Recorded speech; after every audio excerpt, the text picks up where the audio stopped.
Dauphin, Web Radio, 100% Pure Vibes. Son album s'appelle Entre deux mondes. Il est sorti le 13 décembre dernier dans les bacs. On l'accueille en direct. Elle est venue nous le présenter cette semaine. C'est Aurel. Bonsoir Aurel. Bonsoir.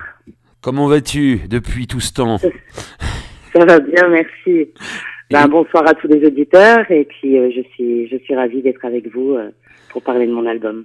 Ah ouais, parce qu'on avait fait une première semaine découverte, on avait découvert un peu tes sons à l'ancienne, et puis là, on s'était donné rendez-vous pour une deuxième semaine découverte à la sortie de l'album, chose promise, chose due, on est là, et l'album Entre deux mondes qui est une vraie tuerie. Voilà, je l'ai découvert dans son intégralité cette semaine, en même temps que les auditrices et les auditeurs, c'est vraiment une dinguerie, une flinguerie cet album, et qui représente bien justement ton monde, on va dire, Entre deux mondes. Exactement. Alors, donc ça reflète bien mon image et j'étais impatiente de pouvoir le faire découvrir. Donc c'est un grand plaisir qu'on se retrouve aujourd'hui pour en parler parce que c'est vrai qu'on en avait parlé la dernière fois quand tu avais fait une semaine découverte pour moi et là c'est encore autre chose quoi. Je voulais faire voir encore une autre facette de mon talent déjà parce que jusque là j'avais fait du rap, là j'ai montré un côté émotion. Je me suis ouverte un peu plus, donc c'était vraiment à cœur ouvert aussi. Donc voilà, oui, je suis ravie. C'est un travail abouti, c'est un album abouti. Il est vraiment top. Franchement, on a bien kiffé cette semaine. J'ai eu beaucoup de retours et franchement terrible cet album. Hein. Merci, ça fait plaisir. Voilà, il s'intitule Entre deux mondes. C'est ton premier album, c'est ton premier projet qui sort enfin. Oui. Voilà. Donc là, ça y est, c'est parti, quoi. Oui, jusque-là, j'avais sorti beaucoup de projets, beaucoup de clips, beaucoup de sons comme ça. Et là, je me suis dit, je vais faire un projet complet, je vais faire un album. Et j'ai mis plein d'émotions différentes, de la joie, un peu de folie, un peu de tristesse, un peu aussi d'état d'âme. Donc voilà, j'ai beaucoup travaillé là-dessus et donc c'était une fierté de réussir à aboutir à ce projet. Alors juste pour une piqûre de rappel pour certains, mais pour tous ceux qui t'ont découvert cette semaine et qui n'étaient pas là lors de ta première semaine découverte, on va juste un petit peu rappeler aux auditrices et aux auditeurs qui es-tu et d'où tu viens, comment tu es rentré dans le monde de la musique, etc. On sait que tu es une artiste rap du nord de la France, voilà. Présente-toi un petit peu Aurel. Alors moi c'est Aurel, je viens de Lille, au nord de la France. Ça a fait bientôt 4 ans que je suis dans la musique. Donc suite à un gros changement dans ma vie, je me suis retrouvée face à ma feuille blanche et j'ai commencé à écrire. Donc quand j'étais plus jeune, vraiment au quartier, parce que moi à la base je viens des cités, donc on chantait comme ça, on rappait. Et après j'ai enchaîné un peu ma vie et je me suis retrouvée du jour au lendemain, comme ça, retour en arrière face à la musique. J'ai revu beaucoup d'amis avec qui je chantais, qui eux étaient des rappeurs et ils m'ont dit, je leur ai fait voir mes textes et ils m'ont dit, écoute, c'est vraiment personnel et il faut que ça soit toi qui les interprètes. Et donc j'ai commencé à réagir face à des faits d'actualité. Donc ce qui se passait en Syrie, les enfants qui fuyaient la guerre, ça a été mon premier combat. Donc quand je suis arrivée dans la musique, j'en ai parlé. Petit à petit, en fait, je me suis élargie à d'autres choses aussi. Je me suis dit, la musique, c'est aussi festif. C'est aussi un moyen de passer des messages, que ça soit positif, de rébellion, d'espoir. C'est vraiment un moyen de passer des messages de toutes sortes. Donc, on peut pas non plus toujours rester, parce qu'au début, j'étais vraiment dans du rap conscient, c'est-à-dire je parlais beaucoup de choses qui sont dures, la réalité. Ouais. Puis après, j'ai eu besoin de m'évader aussi, c'est-à-dire ce petit grain de folie. Il faut aussi rire, s'amuser. Et je me suis dit, pourquoi choisir? En fait, je suis toujours entre deux mondes, entre la réalité qui est dure, ma vie qui n'a pas été facile, puis en fait aussi mon petit grain de folie, parce que je suis quelqu'un qui aime beaucoup rigoler, qui aime beaucoup mettre de la joie en fait dans cette tristesse. Donc j'ai dit pourquoi choisir non. Moi, ma vraie vie, c'est toujours ça, je suis toujours entre deux mondes et ça me reflète. Donc je vais faire un album qui s'appellera Entre deux mondes. Donc j'ai commencé par faire d'abord des rencontres artistiques un peu partout en France et à l'étranger. J'ai rencontré beaucoup de personnes, que ce soit des rappeurs, des chanteurs. J'ai participé à un spectacle ici dans le nord de la France qui s'appelait Jeunes en scène. Ouais. On était 37 artistes sur scène. Donc on a mélangé des instruments avec des chanteurs, avec des rappeurs. Et j'ai trouvé en fait justement ces mélanges, ces rencontres de personnalités, de cultures différentes, d'arts différents, super intéressantes. Et c'est là où j'ai commencé à de plus en plus m'ouvrir, via les réseaux sociaux aussi, qui nous permet de rencontrer plein de gens. Donc j'ai rencontré notamment MJ, donc ça s'écrit MJI, je vous invite à aller découvrir sur YouTube. C'est un producteur artiste du Luxembourg qui m'a permis de beaucoup évoluer, et il m'a fait mes premiers gros clips. D'accord. Donc il m'a aidé à la réalisation. Donc de là, petit à petit, donc j'étais au Luxembourg, j'étais en Allemagne, j'étais à Rotterdam, j'ai pu vraiment voyager, faire des choses très différentes. Et là, je me suis reposée à Lille et j'ai dit cette fois, je vais me poser pendant plusieurs mois. Je vais travailler sur mon album. Je vais écrire tout un tas de choses que j'ai dans le cœur, dans la tête, et on va faire quelque chose de concret. Et voilà, donc j'en suis arrivée à faire cet album, donc quelque chose de beaucoup plus cadré. Et là, je prépare la suite actuellement aussi, parce que c'est pas la fin, c'est que le début, forcément. Oui. Oui, voilà, donc il y a une suite. Il y a une suite, alors on en parlera en fin d'interview, justement, de la suite, de l'avenir, des projets futurs. D'ailleurs, voilà, non, je voulais revenir dans ce entre-deux mondes.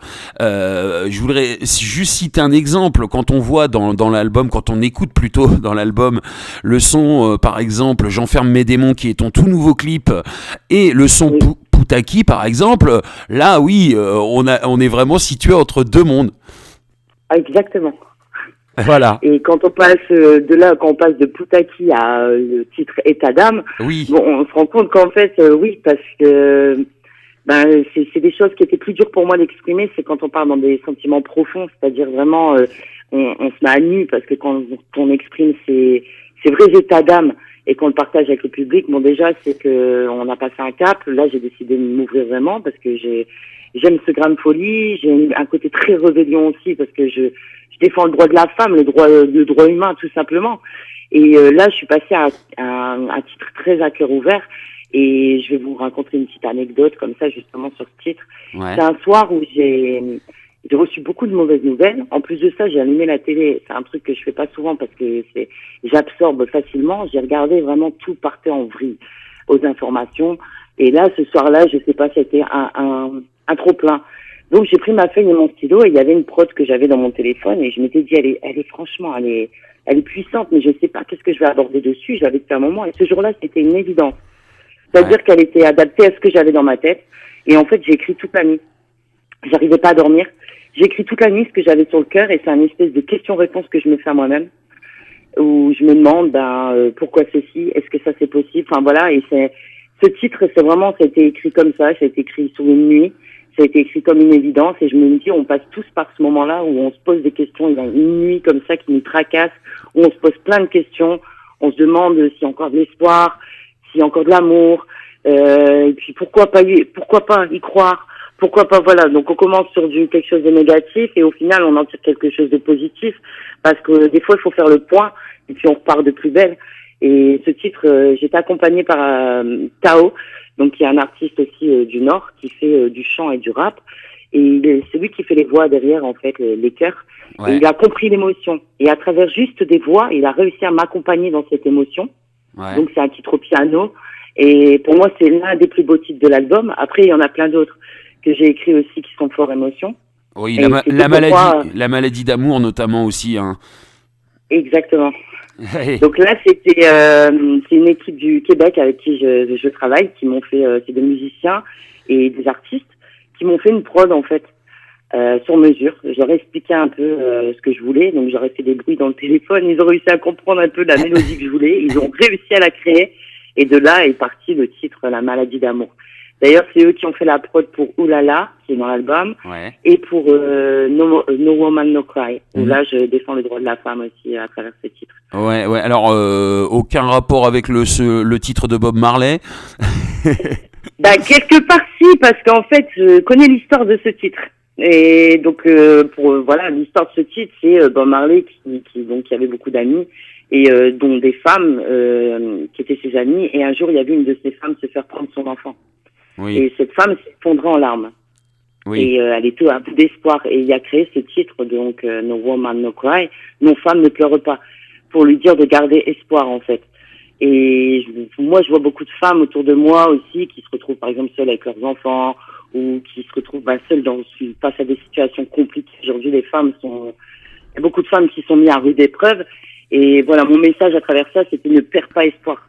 Parce que tu es forte et en fait, aujourd'hui, c'est dramatique, mais demain, après la pluie peut venir le beau temps, en fait. Donc, c'était vraiment mon gros big up aux femmes, en fait, à travers ce titre. Et aussi pour rendre hommage à Bob Marley.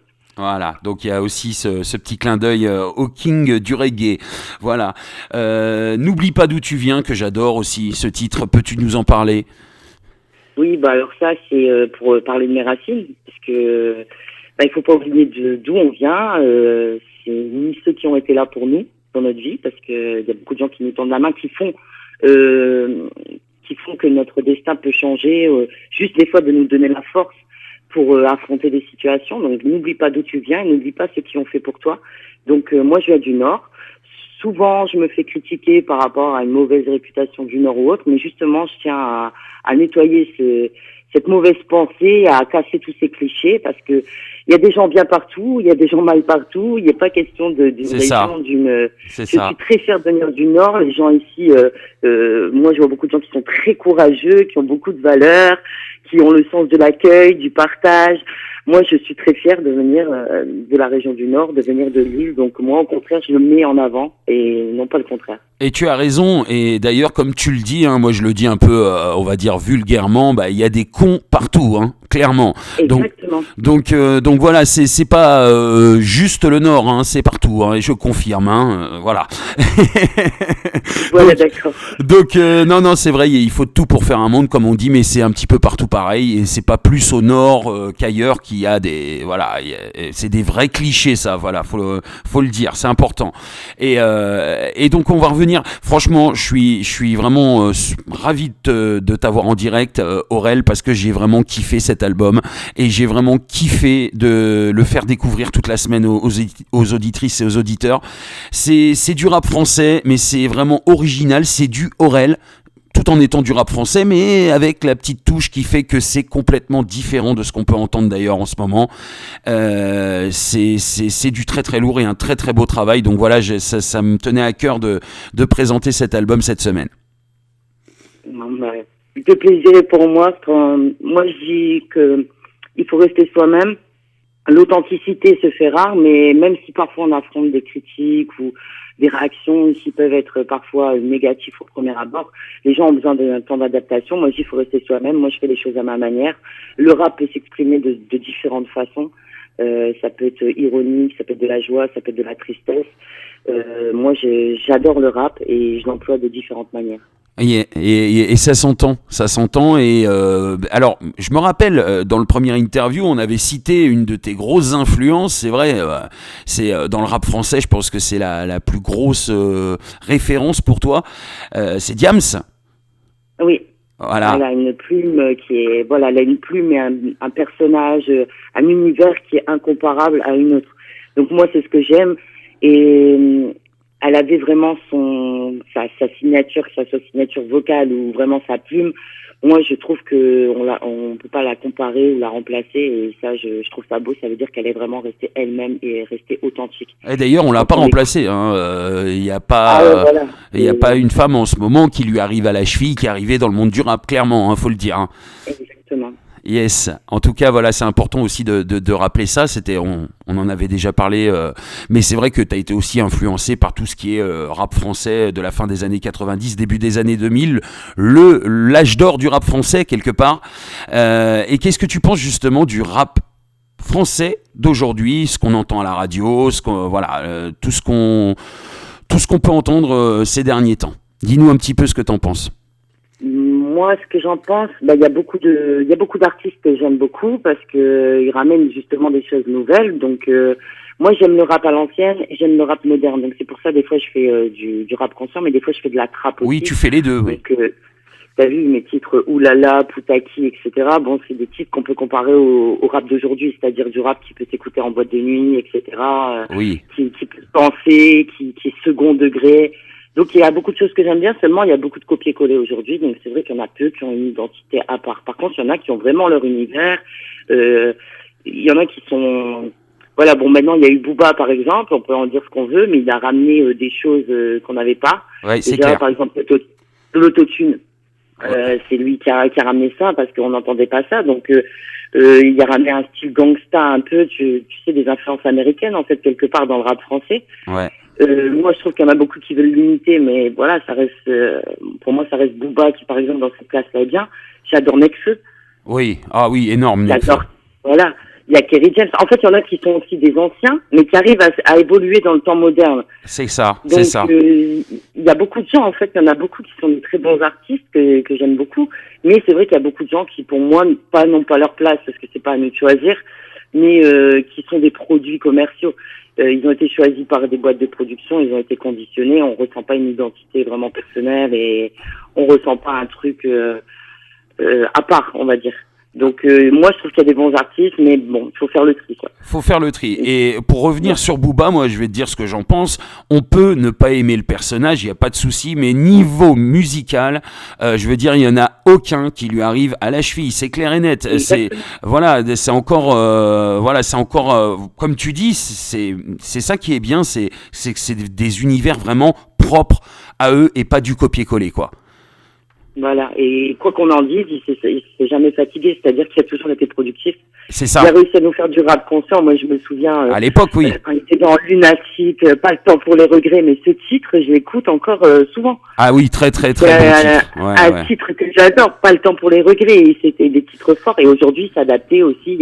Comme on dit, il faut vivre avec son temps, et il sait vivre avec son temps. Bah, c'est ce qu'il a fait. En fait, il a évolué avec le temps, et du coup, les gens ont continué à l'écouter, contrairement à d'autres anciens qui se sont essoufflés parce qu'ils n'ont pas voulu changer, justement. Voilà, c'est ça, pour pas rester buté. C'est bien de faire, on peut faire les deux, hein, mais il faut vivre avec son temps. Malheureusement, il faut savoir s'adapter. Il y a de nouvelles technologies, il y a de nouvelles productions possibles sur lesquelles il faut poser. Donc, de temps en temps, un rap à l'ancienne, c'est bien, mais on est obligé d'évoluer aussi, quoi. Alors, par contre, c'est vrai que certains rappeurs jugent que ce serait pas eux de mettre, par exemple, de l'autotune, ça leur ressemble pas. Par exemple, ça peut être aussi... et ça peut être un bon défi aussi, parce que moi, au tout début, moi, je savais pas, j'étais pas trop d'accord, je trouvais que ça faisait un peu voix robotique, ou, oui. Mais en fait, si t'as un bon ingé son, il te règle ça d'une façon, ça s'adapte à ta voix, et on reconnaît ta voix à travers. Et c'est un exercice pour l'artiste. Moi, perso, ça a été un exercice. Aujourd'hui, de temps en temps, je l'utilise, parce qu'il y a des types qui sont justement modernes, et voilà, faut juste savoir doser les choses, c'est un travail aussi avec l'ingé son, c'est un travail technique derrière. C'est juste un outil de plus, mais si tu sais pas bien chanter, l'autotune ça va pas bien donner. Donc souvent on dit ils arrivent à modifier des choses, mais il faut que toi aussi t'apprennes à gérer l'instrument. Voilà, c'est. Ah oui, clairement. Donc moi quand je chante en autotune, maintenant je chante directement en autotune, c'est-à-dire c'est pas transformé après, il me met le mode autotune, je chante dans le micro, je sais déjà ce que je fais. Oui. Donc il y a une maîtrise, on se dépasse. Pour moi du rap conscient, je peux t'en faire pendant des heures sans aucun problème. Maintenant faire de la trappe, c'est très technique, ça te donne. Voilà, c'est plus dur finalement de faire du son comme... Exactement. Voilà. Donc, faut se rendre compte aussi qu'il y a du travail derrière. Maintenant, c'est vrai qu'il y en a qui se cassent pas la tête, ils font un refrain où c'est 15 fois la même phrase. Bon, oui, mais il y en a qui s'embêtent quand même à trouver des mélodies, des flows, des textes, faut faire le tri. Faut faire le tri en fait. Hein. Clairement, c'est vrai. Tu as tout à fait raison. Hein. Et puis voilà quoi. C'est pas forcément parce qu'il y a de l'autotune que c'est mauvais quoi. Hein. Exactement. Voilà. Alors, on va revenir à cet album parce qu'on arrive presque à la fin de l'interview. On va revenir à l'album Entre deux mondes. Alors, tu as tout écrit. C'est toi qui écris tous tes textes? Ah oui, toujours. Tout ce que je chante, c'est moi qui l'écris. Voilà. Donc ça, c'est important de le dire. Auteur, compositeur, interprète, Aurel. Exactement. Et franchement, encore une fois, hein, c'est pas pour cirer les pompes de l'artiste, mais franchement, je suis en kiff sur cet album et c'est vrai que tous les artistes qui sont diffusés ici dans la Seb Session, je suis en kiff. Mais cette semaine, c'est vrai que c'est deuxième semaine. On s'était promis de refaire une semaine découverte pour cet album. L'album sort, on est là et ça fait plaisir, voilà, que t'aies franchi cette étape et que tu continues à avancer et on continue à te suivre, bien sûr, évidemment. Hein, c'est pas fini non plus pour nous. Voilà, alors d'ailleurs, la petite question, quel est le son que tu choisirais pour rentrer en playlist dans cet album Entre deux mondes? Ah, là, c'est une question compliquée. Ah oui, je m'en doutais ça, t'allais me dire ça, je m'en doutais. En fait, je les aime tous, ils ont tous une histoire. Après, en rap pur, il y a aussi Sombritude que j'aime beaucoup. Sombritude qui est un très beau titre aussi, oui. Voilà, c'est un titre où je lâche vraiment la punch parce que là, je lâche lâche ma rage, j'explique aussi mon côté sombre, donc j'avais besoin d'exprimer ces choses-là à travers la musique. Et sinon, j'ai beaucoup de titres émotions préférés, mais bon, Mon petit homme et Petite princesse, ça reste mes 2 titres personnels, on va dire. Mais après, j'ai pas le recul pour dire de façon neutre, mais c'est mes 2 titres, on va dire, les plus importants pour moi, parce que c'est les titres que j'ai écrits pour mes enfants. Donc voilà, je dévoile du coup au public que j'ai des enfants, alors que je l'avais jamais dit. Oui, c'est vrai, c'est vrai. Voilà, donc Mon petit homme, c'est pour mon fils, et Petite princesse, c'est pour ma fille. Je me doutais en plus. Alors, Petit bonhomme et Petite princesse, voilà, qui sont 2 titres vraiment, voilà, qui sont dédicacés, dédiés à tes 2 enfants. Voilà. C'est ça. Ouais, exactement. Bah voilà. Dans Mon petit homme, on entend la voix de mon fils. J'ai fait participer un peu au micro, tu sais. Il a vraiment participé de A à Z au titre. Il est venu avec moi au studio. Donc il y a des histoires vraiment, voilà, c'est chouette. De cœur pour moi derrière tout ça. C'est chouette, c'est une belle anecdote et on s'en doute un petit peu quand on entend le son, mais c'est vrai que tu nous avais pas dit la dernière fois que tu avais des enfants, c'est vrai.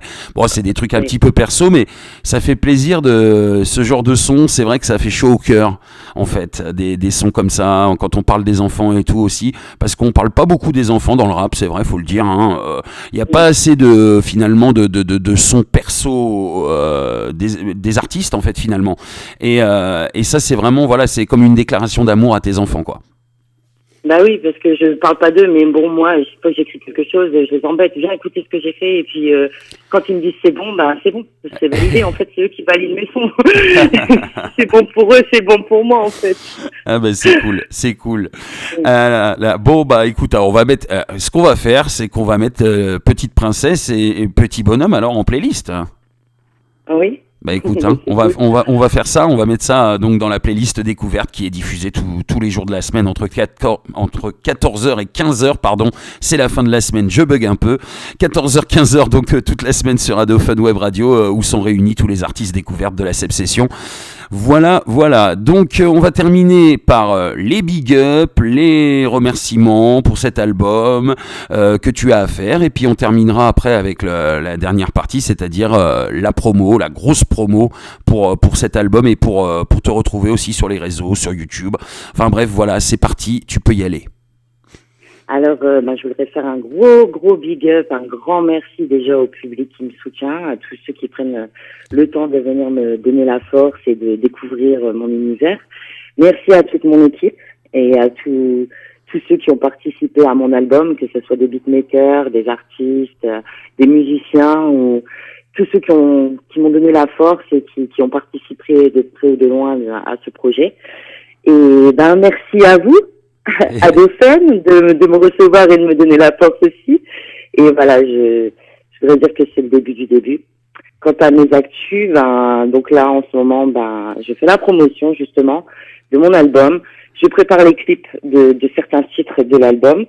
Vous pourrez retrouver tout ça donc sur ma chaîne YouTube Aurel officiel, O''REL, sur Facebook, donc ma page Aurel officiel. Vous me retrouvez aussi sur Instagram, donc Aurel officiel, et sur Snapchat. Vous pouvez parler avec moi, communiquer, me donner vos impressions sur l'album. Ça fera toujours plaisir de pouvoir échanger avec vous. Donc voilà, merci et gros big up général. Et alors l'album, on le rappelle, s'intitule Entre deux mondes. Il est disponible bien sûr sur toutes les plateformes de téléchargement légal, iTunes, Spotify. Allez-y, il faut se le procurer d'urgence. Franchement, c'est vraiment une tuerie. Et voilà, vraiment un très très bel album. On va terminer vraiment avec les projets futurs. Aurel, on en parlait tout à l'heure. Donc j'ai entendu, j'ai eu vent dire que tu bossais déjà sur d'autres choses encore. Oui. Alors. Donc l'inspiration ne s'arrête pas. Donc je suis déjà en train d'écrire de nouveaux titres. J'écris les scénarios de mes clips aussi. Je prépare les lieux, les décors, les réalisateurs pour pouvoir faire de beaux clips vidéo qui mettent en image les titres de mon album. Et j'écris déjà de nouveaux titres. Donc je vais sortir plusieurs projets, plusieurs singles. Je suis en collaboration aussi donc avec un artiste actuellement qui s'appelle Tao. Il chante et il rappe, donc je l'ai ramené sur mon album. Vous pouvez retrouver sur le titre Are You Ready et sur le titre État d'âme. Et là, je prépare d'autres projets aussi avec lui. Donc on continue avec l'équipe du Québec qui me prépare des prods. Je continue ici avec mon studio BDM Studio à Lille et on va travailler donc les prochains projets ensemble. Et je vous réserve encore quelques surprises parce que si on dit tout, c'est pas drôle. Ah. Donc voilà. Je vous invite donc, à. Se prépare. Je vous invite à aller rester à l'écoute d'Ado Fun Web Radio et puis aller faire un tour sur la chaîne YouTube Aurel officiel pour aller mater le clip. J'enferme mes démons. C'est le tout dernier clip que tu as fait, que tu as sorti. Oui, exactement. Donc avec GRX Vision, je leur fais un gros big up. C'est une nouvelle équipe de réalisation avec qui je travaille. Ils travaillent à Lille, à Paris et en Guadeloupe. C'est un gros réalisateur. Donc franchement, il a fait du bon travail sur mon dernier clip et je suis contente de cette nouvelle collaboration. Yes, je crois qu'on a fait le tour, Aurel. En tout cas, ça a été un réel plaisir de t'accueillir en direct dans la Seb Session. On prend rendez-vous pour la prochaine, pour les prochains projets. On sera là, on continue de faire tourner, de suivre et de te mettre en avant. Et on continue de cartonner cet album avec 2 sons qui vont rentrer en playlist dès lundi. Merci en tout cas, Aurel, d'avoir accepté l'invitation. Et encore une fois, cet album, c'est vraiment du très très beau travail. Bravo, tu peux en être fier. Merci beaucoup. Merci pour cet accueil et puis merci pour la force. Et je te dis à très bientôt. Je te tiens au courant de tous les projets à venir de toute façon. Voilà, toujours. On se tient au jus. Allez, un gros big up à toi, Aurel. À très bientôt. Gros big up. Au revoir.